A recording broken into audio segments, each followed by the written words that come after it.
할렐루야. 우리 해림의 모든 성도님들 오늘 하루 주님의 은혜로 풍성한 추석 명절이 되시기를 축복합니다.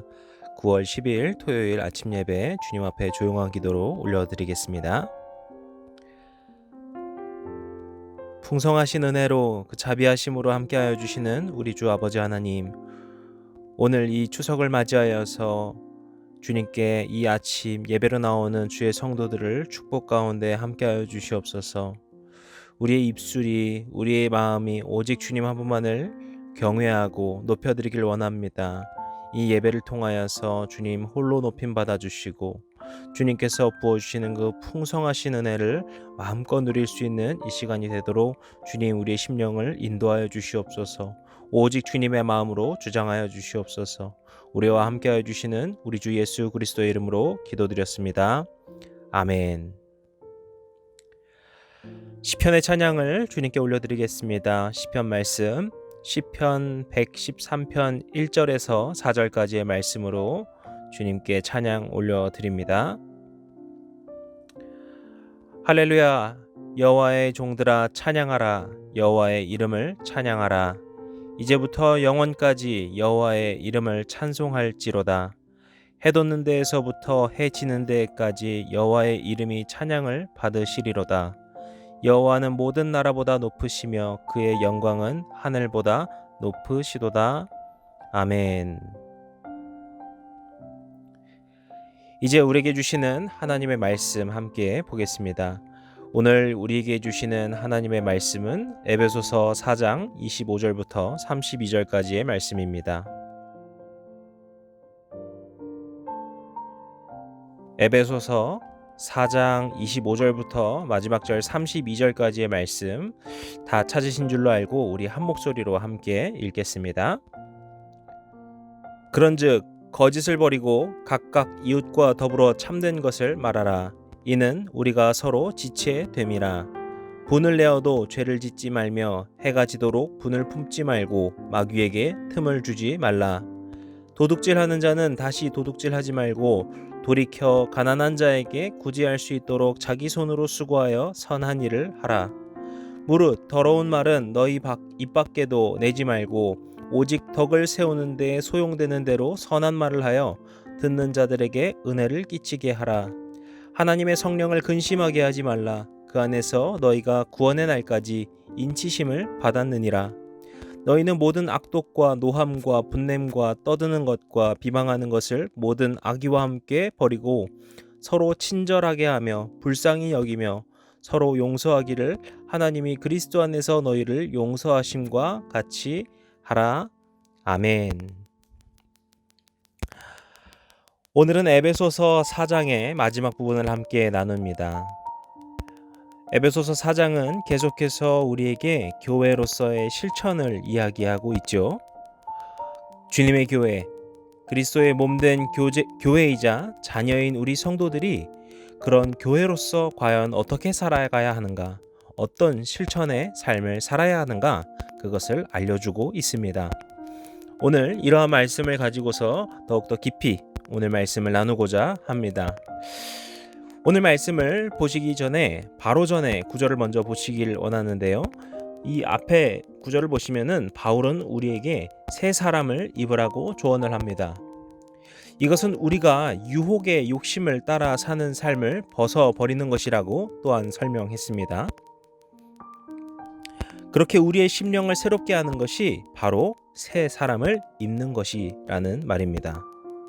그리고 이제 다시 오늘 본문으로 가서 그렇다면 새 사람으로 사는 것은 어떤 삶인가?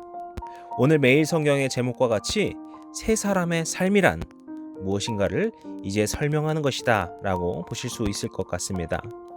그렇게 25절을 이제 보시게 되면은 거짓을 버리고 이웃과 더불어 참된 것을 말하라 이렇게 말씀합니다. 이것은 우리가 방금 이야기한 그 옛사람과 새사람에 대해서 다시금 설명하는 것이라고 보실 수 있어요.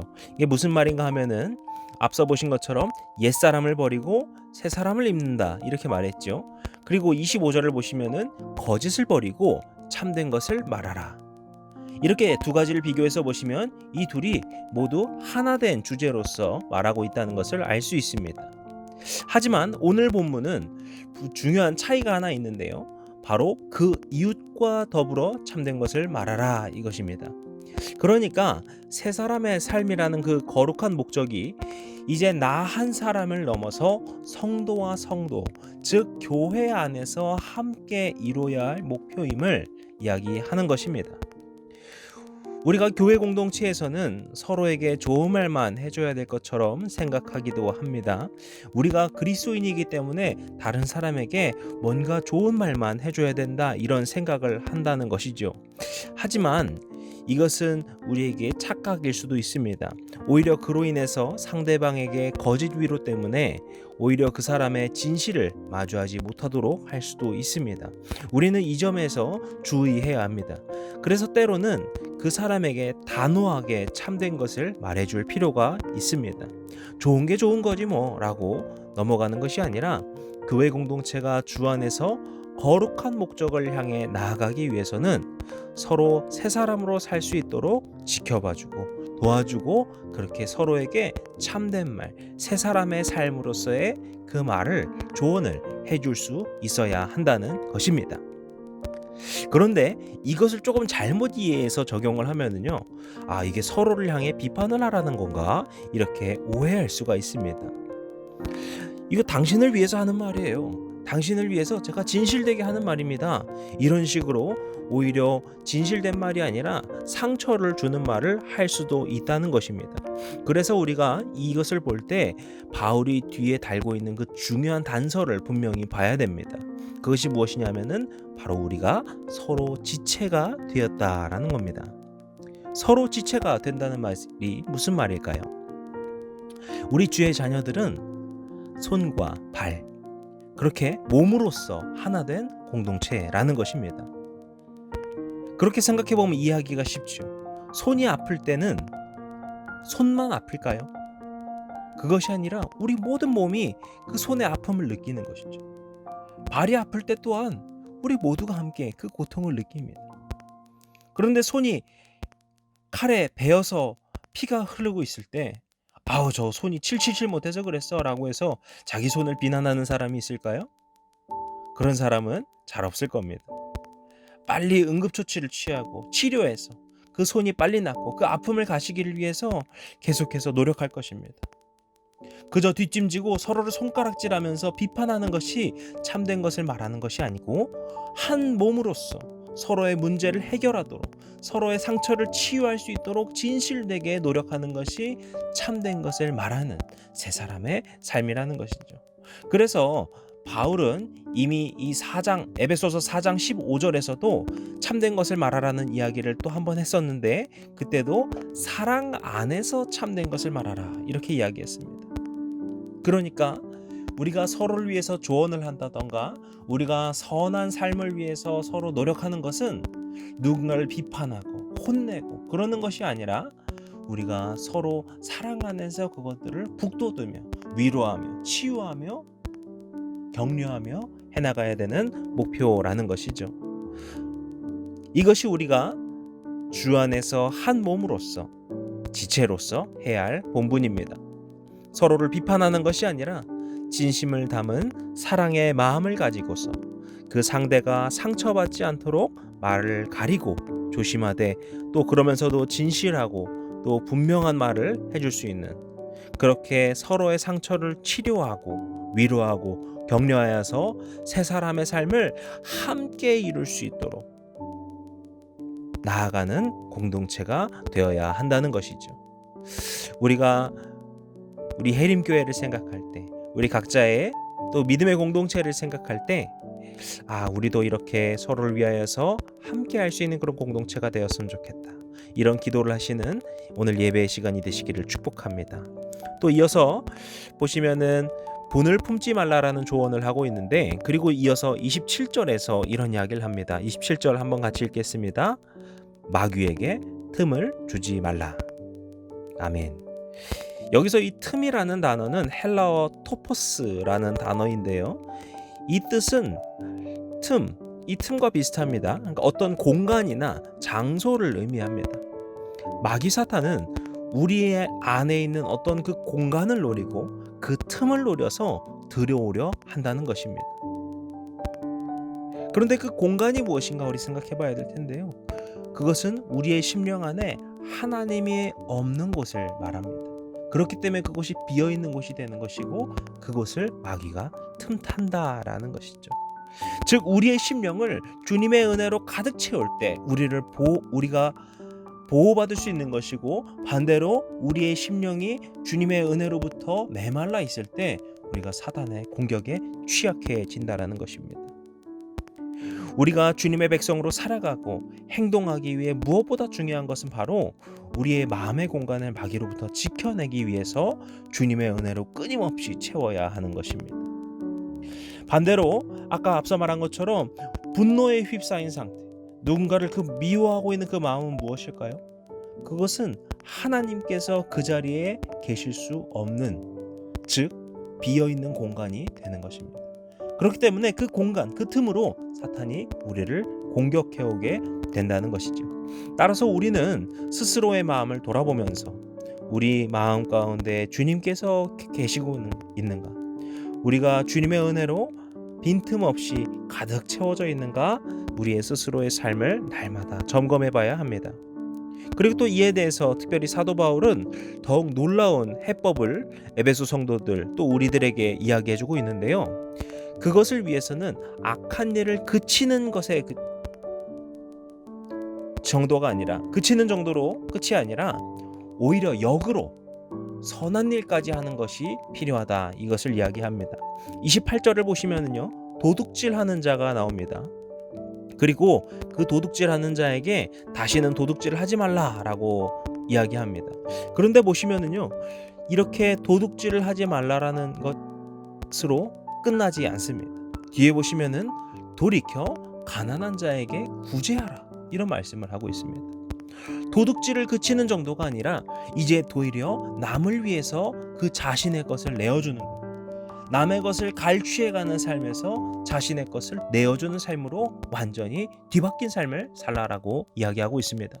또 29절에서는 마찬가지입니다. 거기서도 더러운 말을 하는 자에 대해서 말하는데요, 여기서도 마찬가지로 그저 더러운 말을 입 밖에 내지 않는 것이 다가 아닙니다.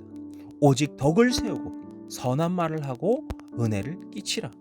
즉 그 더러운 말을 넘어서 그 입술에 선한 말과 은혜의 말이 담겨 있어야 한다는 것입니다. 우리의 영적인 공간이 사탄에게 뺏겼을 때 우린 악한 일을 하게 됩니다. 그때 다시 우리의 공간을 사탄으로부터 지키는 것, 하나님의 사랑으로 가득 채우는 비결은 그 악한 일을 그치는 것이 아니라 선한 일로 바꾸어서 그것을 가득 채우는 것입니다. 이 같은 말씀은 31절과 32절에서도 같은 맥락인데요, 31절 32절 우리 한번 같이 읽겠습니다. 너희는 모든 악독과 노함과 분냄과 떠드는 것과 비방하는 것을 모든 악의와 함께 버리고 서로 친절하게 하며 불쌍히 여기며 서로 용서하기를 하나님이 그리스도 안에서 너희를 용서하심 같이 하라. 아멘.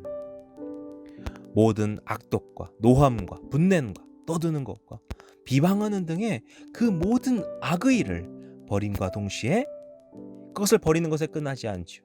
친절하게 하라, 불쌍히 여기라, 용서하라, 이와 같은 명령을 하고 있습니다. 그리고 여기에는 또 마지막 중요한 핵심이 하나 더 있죠. 하나님이 그리스도 안에서 너희를 용서하심 같이. 이것은 용서하심만을 이야기하는 것이 아닙니다. 앞서 말한 모든 것을 포함하고 있는 것입니다. 죄인, 더러운 자, 주님을 배반한 자를 다 용서하시고 사랑하시고 그렇게 자신을 버리고 희생하신 그런 주님의 모습, 그렇게 우리에게 친절히 여기시고 우리의 자비를 부어주시고 우리를 사랑하기를 그치지 않으시고 그리하여서 우리를 용서하셨던 바로 그런 주님과 같이 우리가 그런 삶을 살아야 한다라고 바울이 이야기하고 있습니다. 이것이 바로 새 사람의 삶이라는 것이죠. 마귀에게 자신의 마음의 공간을 내어주지 않고 시험과 유혹에서 공격당하지 않는 비결, 사탄으로부터 승리하는 그 비결은 그저 죄되고 악한 일을 그치는 결단만이 아니라는 겁니다. 그 죄와 반대되는 선한 일들을 창조해내며 그것을 행하는 삶이 바로 새 사람의 삶인 것이죠. 그것이 바로 사탄으로부터 이기는 승리의 비결인 것입니다. 마귀가 우리의 빈틈을 노리지 않도록 자신을 방어하기에 급급하지 않고 오히려 주님의 선한 일, 그렇게 주님을 닮아가는 닮아가는 삶을 삶으로써 완전한 승리의 새 사람의 삶을 살아가시기를 축복합니다. 그리하여서 30절에서 바울은 하나님의 성령을 근심하게 하지 말라라는 이야기를 또한 했었는데요. 여기서 근심하게 하지 말라라는 말은 슬퍼하게 하지 말라라는 뜻입니다. 우리가 옛사람의 삶, 유혹에 빠진 그 거짓된 삶을 사는 것이 무엇이라고요? 그것은 성령을 슬퍼하게 하는 삶, 하나님께서 슬퍼하시는 삶이라는 것입니다. 또 그것이 왜냐 하니까 우리는 구원의 날까지 인침을 받은 존재이기 때문이라고 이야기합니다. 그러니까 우리는 누구입니까?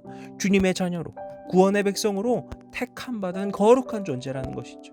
그렇기 때문에 그렇게 주님께서 귀하게 여기시는 주의 자녀들, 주의 백성들이기 때문에 이제 더 이상 그 구태한 삶을 사는 삶, 분노나 탐욕의 그런 악과 죄와 넘어지는 삶을 살 때 주님께서 슬퍼하신다.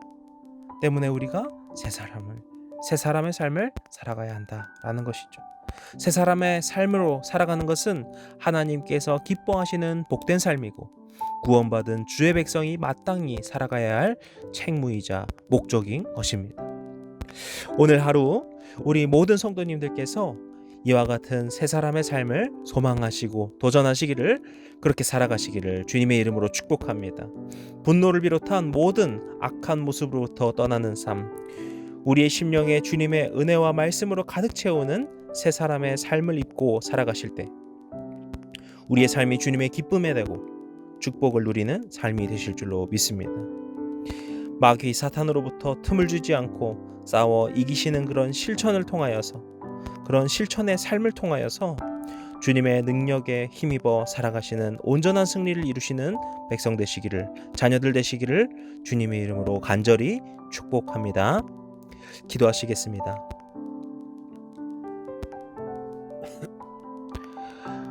우리에게 거룩한 삶을 도전해 주시고 또 그렇게 인도하여 주시고 그 능력을 부어주시는 우리 주 아버지 하나님, 이 시간 우리의 말씀이 우리의 심령에 깊이 새겨지게 하여 주시고 우리의 심령이 그리하여서 주님의 은혜로 가득 채워지는 이 시간이 되게 하여 주시옵소서.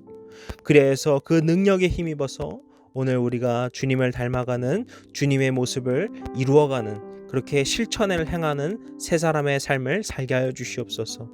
우리의 옛 모습을 그렇게 살아왔으니까 어쩔 수 없다라고 지나치는 것이 아니라, 좋은 게 좋은 거다라는 식으로 그저 넘어가는 것이 아니라 이제 새로운 삶을 살아가는 믿음의 결단이 있게 하여 주시고 우리의 오늘의 삶의 모든 순간순간과 우리가 닿는 그 모든 그 손길들 가운데 주님의 놀라운 성령의 권능이 임하게 하여 주시고 주님의 그 위로의 심령이 가득 부어지게 도와주시옵소서.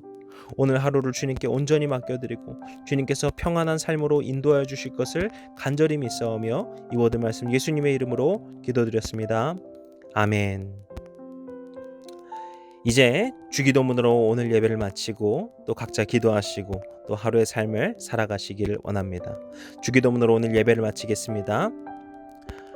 하늘에 계신 우리 아버지여, 이름이 거룩히 여김을 받으시오며 나라의 임하옵시며 뜻이 하늘에서 이룬 것 같이 땅에서도 이루어지이다.